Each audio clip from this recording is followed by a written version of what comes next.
Good morning, Matt. Happy day after the Super Bowl, Rick. That's right. How about one for the old man, huh? The GOAT. Yeah. I don't think you can refute it any longer. I mean, come on, bro. Went to a brand new organization. Was it Belichick or was it Brady? That was always my question. Because I would love to think it was all Belichick because I like to lose it through the lens of a business. And it's like, what's the system? It's a system. But, Brady's proven that maybe it's the players on the team as well, right? Maybe. Could be. He's pretty awesome. Yeah, he is. I mean, brand new system, brand new coach and everything. And I mean, the coach has admittedly just stayed out of his way. So he does a lot of coaching on the field. But I mean, come on, why not? He's been to 10 Super Bowls, won 7.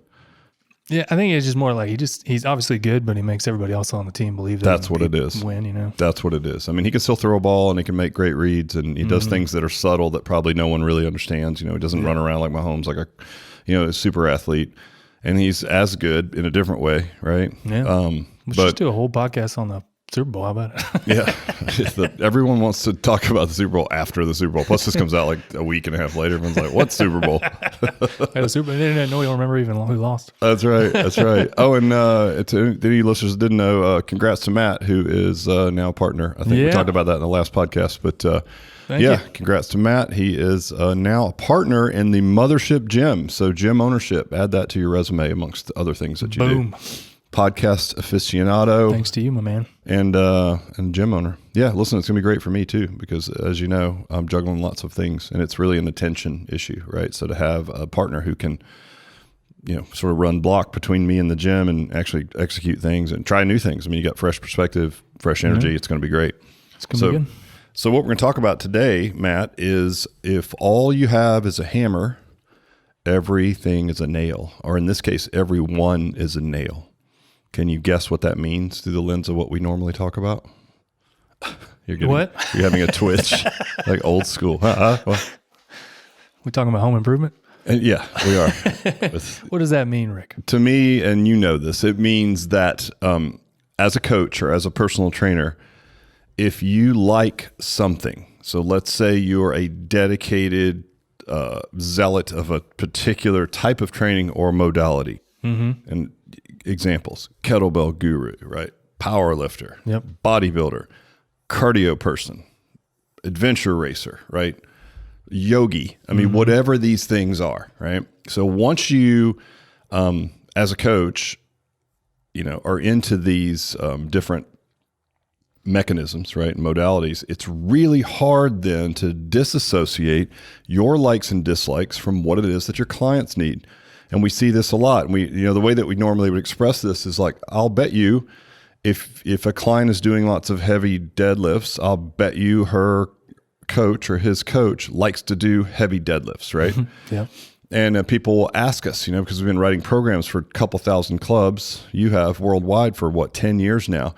And people will say things like, well, what, do we measure load? What if a client likes to deadlift heavy weight? I'm like, I have been in this business for 30 years. And most of the clients that come in just want fitness and whatever that means. So if the coach is excited and passionate about something, the client will then by default be passionate about something. So the clients that care how much their deadlift goes up are the ones that are coached to care how much their deadlift goes up, period, right? Or their kettlebell proficiency, or do people have to do kettlebell snatches, right? It's like, well, if you love kettlebell snatches as a coach and you like to teach them and you think it's so cool, everybody's going to do kettlebell snatches, right? Whereas someone like us is like, well, it's one tool in our toolbox. It is technically difficult. It usually sends people home pretty bruised up for the first attempts, which is not always ideal for I just came here to lose weight goals, right? Right. So we're going to look through that lens and just scrap it. So really that's what we want to talk about today is just how to get out of that mentality and what it is that we're really trying to do for clients, right? Yep. So what do you think ultimately, like when a customer comes to our gym, what are we really doing for them? Or let me rephrase that. What are we passionate about doing for people in our community? In our community? Well, we're trying to build them another place, like the community, build them friendships and show them there's somebody actually in their corner that wants to help them in whatever facet they're looking for. Right. And does that make people sad or does that make them happy? Yes. Good, Matt. Matt's such a quick study. That's why he got partnership role, because he figures things out quickly. Yes. But think about it. Like, one of my favorite books ever around just business and customer service was Tony Hsieh's book, the former CEO of Zappos who passed away recently. He wrote a book called Delivering Happiness. And in the book, he talked, Zappos was shoes, and it was purchased by Amazon, for those of you guys that don't know. So Zappos is a shoe company. Well, when he talked about what they do and how they do it, it really had nothing to do with shoes. We always talk about, the shoes were the vehicle, right?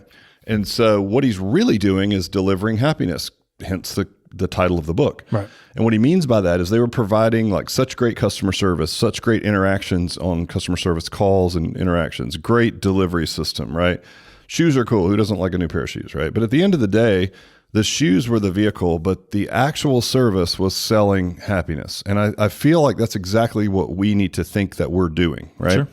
So at the end of the day, we're trying to make people feel good, right? We're trying to build self-esteem in a lot of ways, whether it's through looks or self-efficacy or just the best part of someone's day every day. There's a million examples of things that we've used here, right, that play into the fact that we're trying to build happiness. And so we're fortunate enough to have fitness as the vehicle, because the other benefits of fitness, right, provide even more happiness down the road. So in other words, getting people in shape, as you know, like our tagline says, looking good, relative term, feeling great, that's definitely going to make you happy, and living life to the fullest, that's definitely going to make you happy, right? Right. So we've seen, anybody listening to this that's in fitness understands that when you're on top of your fitness game at whatever stage that you are generally better in every other area of your life. Would you agree? Yes. So ultimately, though, those are the things that are bringing you joy and happiness, right? Is the way that you feel about yourself and the way that you view yourself and that self-esteem, if you will. And so we're using fitness as a vehicle to do that. So if we started there and you looked at why is someone getting into this business? Why would you want to be a personal trainer? Why would you want to own an alloy franchise, right? Your burning desire should be ultimately that you're trying to serve people, serve your community, and make people happy, right? And in making people happy, you're using the best vehicle we can all argue possible, which is fitness. But we're not opening a business, or we're not starting to become a personal trainer or a coach to fulfill some need for us, right? Like, we have a burning desire to make our community better and to make people happy. And at the end of the day, that's where you start. And quite honestly, this could be done with an ice cream shop, a coffee place, a restaurant, a auto repair. You can put that lens on any business that you run. We're just fortunate enough to put it on the lens of a business that you can easily extrapolate how we're going to make people happy, right?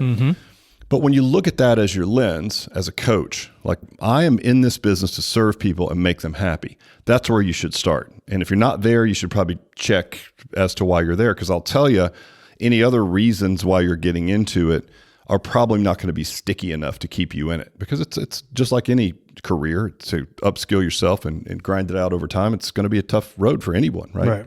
Fulfilling, but just like anything you want to be great at, difficult, right?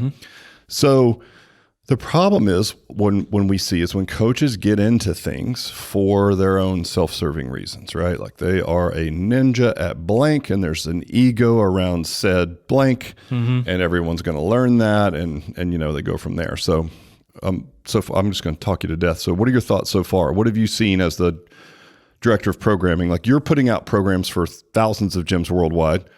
Do you ever see pushback or coaches wanting to do, like, and I'm air quoting right now, like, their lunges, or like, I invented this, or we should be doing that? Quite honestly, not, here. We've developed such a great community and culture and just the way we do things.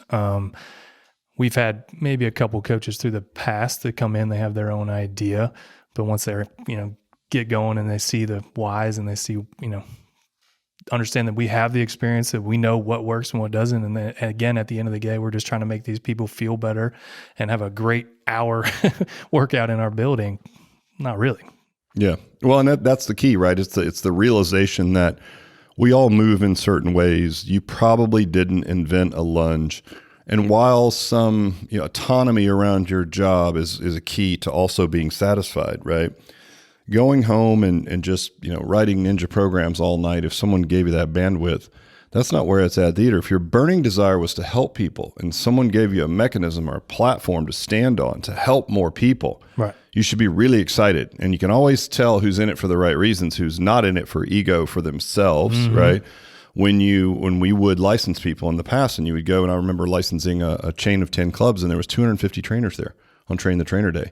And, you get to tell them like, hey guys, I know you've been doing your own things, but like come Monday, you're doing my shit, which goes down like poop sandwich, But by the end of it, when they realize that, okay, we all do lunges, we all do push-ups, we all do squats, we all do deadlifts and versions of, right? We're all kind of moving in the same way. We're just basically the same beings. You just have different ranges of motion, speed, load, unilateral, bilateral. I mean, you go down those rabbit holes all day. Once they come to that realization, then they understand that our goal is to help as many people in our community as we can and make as many people happy as we can. And this mechanism is going to allow us to do that, right? And so I think that's really that's it for today. It's just the key, and to be a great coach and to be a good owner of a business like this, it helps to love it, what you do, because the passion, again, Jared and I talked about last week, that passion will drive you to keep going when you're hearing no's, or, we were joking about, in your new seat, like you get Facebook leads and you reach out and sometimes they're like, oh, I didn't click on that. You're like, you literally have a 3-step process, right? But at the same time, like hearing those no's and everything, it's just a grind. And so at the end of the day, entrepreneurship is not as sexy as everyone makes it out to be. It's about just getting up and showing up every day and doing that boring work. And that's going to be easier if you have a passion for it. Right. But, and that's a big but, at the end of the day, you need to be able to disassociate what you like and your personal preferences from your business. So let me give you an example. Like if you're say that you love to do indoor cycling, right? Like spin is your life, man. You got the shoes, you love Peloton, you get your rock star instructors. So you decide you want to be an entrepreneur and you're like, I am going to invest in a spinning franchise, right? Don't forget, that's a 10-year agreement in most cases, right? And you're investing in a single modality that you love right now because you got into it a year ago and you stayed in great shape riding your Peloton bike while you were at home and you love to do your favorite spin class and you thought SoulCycle was the best thing since sliced bread. Well, fitness, as we all know, it's trendy, so things come and go. So you take your likes or your passion, which isn't helping people, by the way. It's literally, I'm passionate about spinning, right? And you open a spinning franchise. And it's about helping people, but it's really just about showing how cool spinning is, right? And then spinning goes out of favor.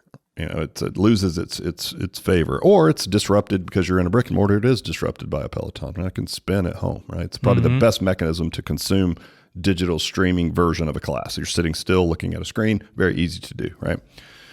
So now what do you do with your business, right? Are you really like rowing? So you open a rowing concept. It's like, okay, but that's only going to last for a while. And not everyone loves rowing as much as you do. And we've seen this. People open like dedicated kettlebell only gyms, things like that. Passion will carry you so far, but what you're doing is you're pigeonholing yourself into a category based on a modality or a tool or a type of exercise that not everybody's going to love. And quite honestly, they're not going to love it forever anyway. You may, but it's the wrong reason to open a business, right? You're supposed to open a business to solve a problem. And if the problem is to make people happy and fitness is the best mechanism to do it, you look around your market and you do what we've done. You do your demographic research and you say, okay, this is a market that's underserved, right?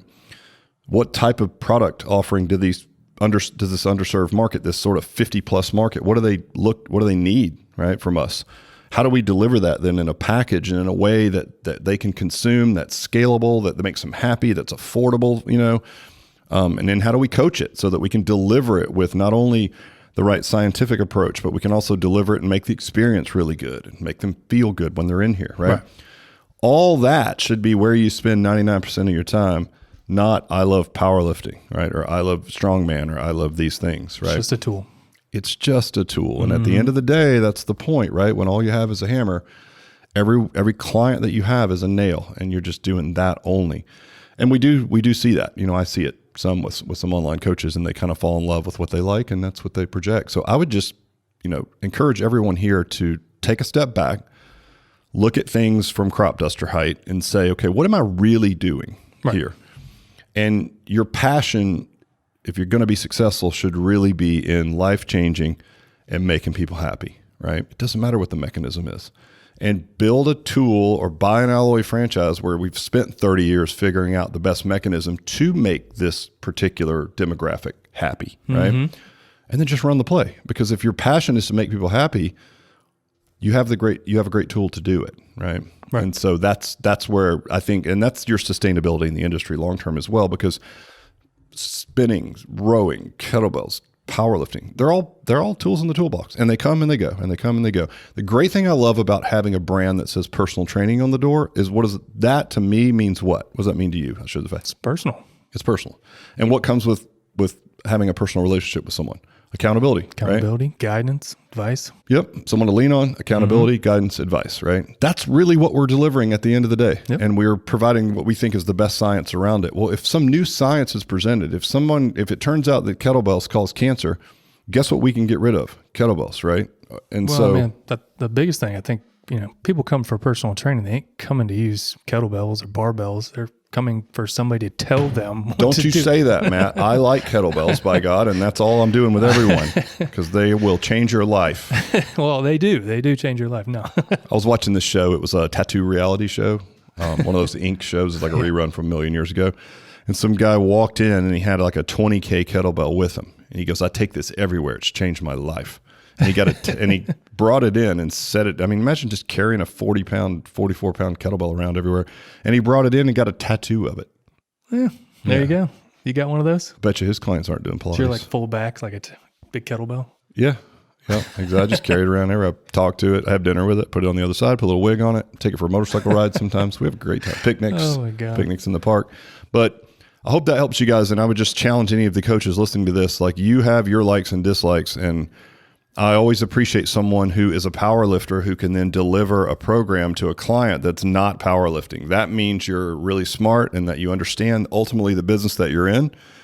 And, we've seen that here. So we've seen, the one example I'll leave you guys with this is, remember the girl that had the world record in push-ups? Yep. So she was just an absolute monster. She trained under some high-level coaches. She was an Olympic lifter. She was a power lifter. She had world records in pull-ups. And I mean, the funniest one was she had world record in push-ups. And I was, training up her new club, trying to teach people there how to do these different levels. I was trying to demonstrate the levels of clients that we have. And it just so happens that she's the one that volunteered to help do the push-ups. So when I got to the more advanced push-up, to say, like, if you've got someone like this young lady who's like really fit, you're going to have to show her that you can actually push them a little bit, right? And she may be coming from a CrossFit gym or a bodybuilding background, right? So I'm saying, do a push-up like this. And she just like knocks it out. I'm thinking, okay, well, try it this way. And finally I just run out of types of push-ups, right? Right. And then, she's just knocking them out like twice as easy as whatever I'm giving her. Doing like 100 single arm push-ups each arm. Just laughing, right? And so then she reveals to me and the group, because she was new to this gym and she's on their team, it's like, oh, I know this is kind of weird, but I had a world record in push-ups. And we're like, I didn't know there was a world record in push-ups. Of course, I'm thinking of all the people to call out of the crowd to help demonstrate push-ups. What are the chances? What are the odds of the world record push-up holder, which, by the way, is a sanctioned event too, and it's on pace. Somebody's judging it and everything. And she did 978 push-ups unbroken on pace. So imagine tick tock, unbroken. That's impressive. Yeah, 978. Well, ultimately, the thing I appreciated about her, she was the sweetest girl and really technically sound. She, again, Olympic lifter, power lifter, absolute beast of a client, right? Or a trainer. But the thing I liked about her, she was eventually elevated to what we call director of training in that club, which means she's the one selling and servicing all the clients. And she used our programming and absolutely loved it, because she was able to disassociate what she likes in her body and what a physical phenom she was from the lady that comes in or the guy that comes in that's never worked out right in front of her. So she would run our play and would get fantastic results. But I always appreciated the fact that she didn't try to turn people into her or just do the things that she did. She used the mechanisms that were best for the client. So she was ultimately delivering happiness, right? By doing that and killing her own ego and doing what's best for the client. So that's a big challenge for a lot of people listening, but I hope that helps. And if you're a club owner, make sure you keep your coaches in check. They're going to fall in love with certain modalities and they're going to go in and out of different phases of fitness. And that's great. You want to have that passion, but the passion should always be redirected back towards helping the client, not towards what the personal likes and dislikes of the coach are. Yep. Make sense? Makes sense. All right, brother. Peace. Awesome. Thanks. Thank you.